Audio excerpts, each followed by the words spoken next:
The little frog who couldn't hop, deep in the heart of Sunbeam Swamp, where the water sparkled like liquid gold and the cattails swayed to nature's silent music, lived a young frog named Pip-a-brr.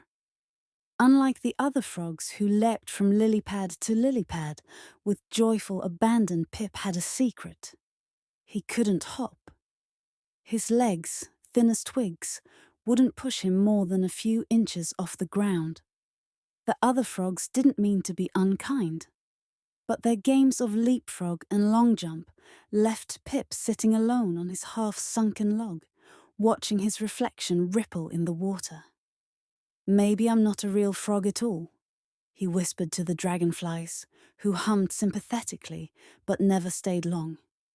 One humid afternoon, as Pip practiced his tiny hops, making it to 5 whole inches, a streak of colour zoomed past his nose. It circled back and came to rest on a nearby reed, the most magnificent butterfly Pip had ever seen. Her wings shifted from sunrise orange to twilight purple with every movement, and her antennae twitched with barely contained energy. "You," she declared, "are doing hopping all wrong." Pip blinked. "I'm... what?"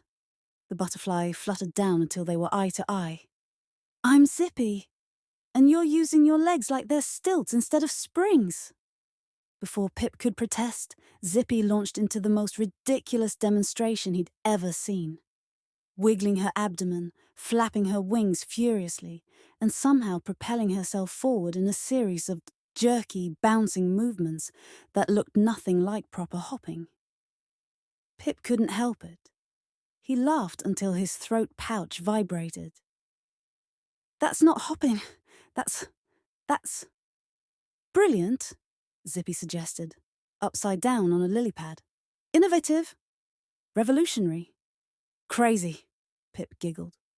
And just like that, an unlikely friendship was born.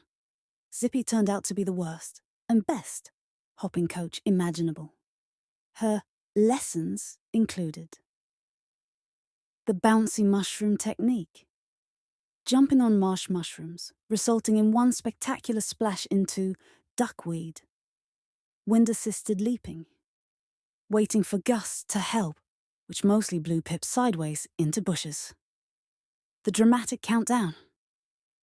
3, 2, 1, flap, which never worked but always made them laugh. In return, Pip showed Zippy the swamp's secret wonders.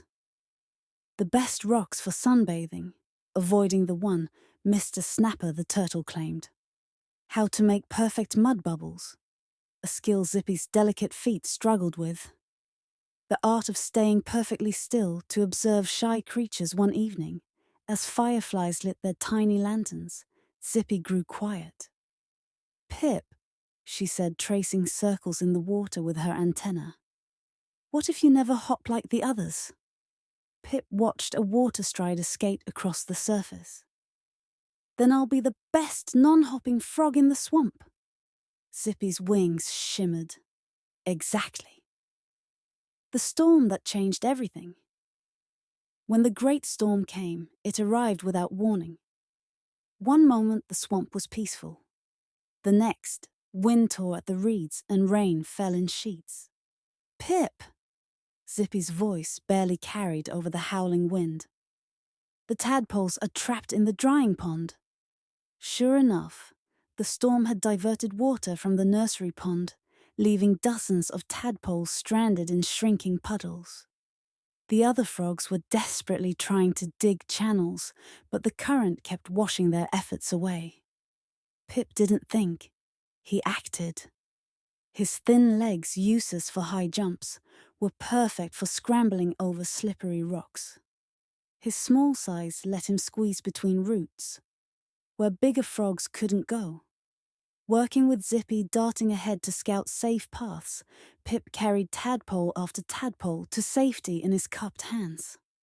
As dawn broke, exhausted but triumphant, Pip stood with the other frogs watching the rescued tadpoles swim freely. Old Grumper, the largest bullfrog, studied Pip thoughtfully. "Never seen a frog use his legs like that before," he croaked. Like, like springs. Zippy zoomed in, alighting on Pip's head. Just needed the right motivation. And in that moment, Pip realized something wonderful. He might never win a leaping contest, but his legs could do something even better. They could save lives. The swamp threw a party unlike any other that night. Fireflies performed intricate light shows. Crickets played symphonies on reed instruments. And even Grumper attempted a dance, with hilarious results. As the festivities wound down, Zippy and Pip sat watching the moon's reflection in the water.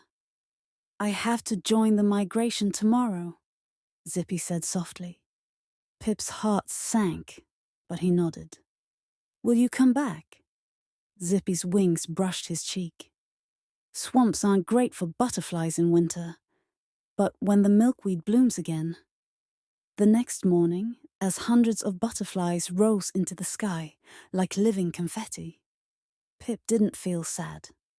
He stood on his rock, the one he'd once thought was his lonely watching place, and Rhea,